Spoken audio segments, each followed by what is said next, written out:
Well, hello everyone. I know it's been a minute since we posted on this channel, but that is because on the main channel I've been trying to get a lot of stuff out there somewhat regularly.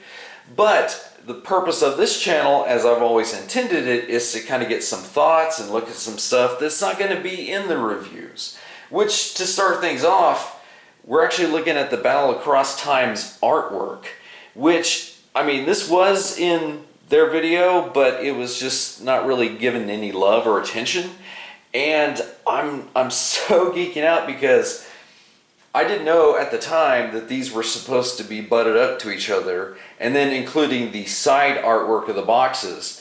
And now looking at it as one big giant mural, it's kind of cool to see the center good guys holding off the bad guys that are surrounding them, because you look over here, here's Starscream, and his laser blast is not only traveling across both boxes, but the blast effect is over here on this one below Scorponok, which that's pretty cool.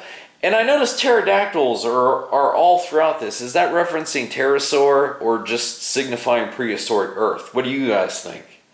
And then of course we have Waspinator, the coward, hiding behind the rocky outcropping, which, don't get me wrong, I love Waspinator, no hate. But then we have Dinobot over here in beast mode, ironically, and here's Grimlock, which obviously, as you can tell, are recolors of each other, which we'll get into that in his review. But I do kind of find it funny that two raptor guys are right here. But overall, that is just really kind of awesome. And then, also, as you can see on the table, we have Tricranius. But I think that this artwork, and especially Tricranius's, really speaks to me as a graphic designer because I love colors. And these things are just so vibrant, and the detail on them is so cool. Especially, I was not expecting this on the inside of his box. I mean, the outside was like, oh, okay, that's a little bit extra something, but they went to town with his box, and I'm digging that.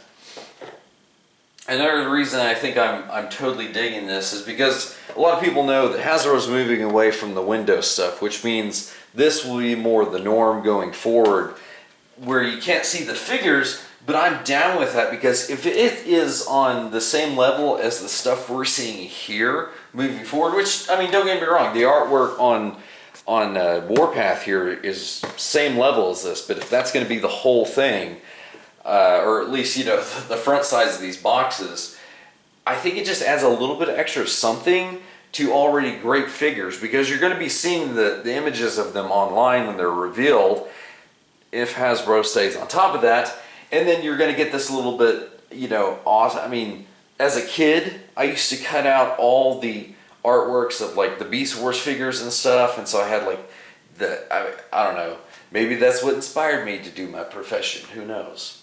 But for a little bit of a heads up of what's coming on the reviews channel is we are actually going to be taking a look, since we already got Skywarp and Sideswipe, what we're going to be moving on to now is Grimlock and Mirage, which I'm excited to bring these two figures to you.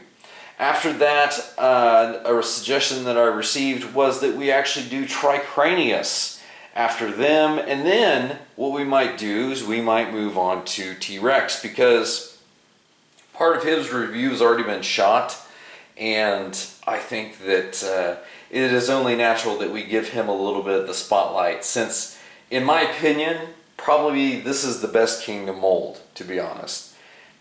I still could be proven wrong, because we've got a lot of good figures still coming out for that line, especially with the Golden Disc collection. We'll have to see how some of those turn out when they arrive.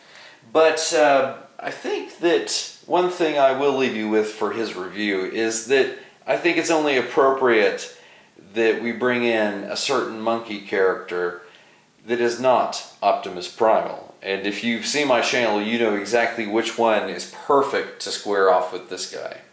Which is ironic, considering that T-Rex is usually the bad guy. In this case, it's flipped and not even shattered glass. So, before I ramble on too much, guys, that was just a quick little update at some of the stuff that, like I said, this channel was intended to be like kind of thoughts that I had and things that I missed, which, like I said, that box was in their review and I totally missed that it was supposed to be connected and whatever, I didn't touch on it. So I'm excited for a lot of the new stuff coming out. Gosh, that pterosaur looks really cool. I just ordered him today, which I know that dates this video, but I really don't care. Anyway, guys, I guess that is it. And until the next video, I'll see you guys then.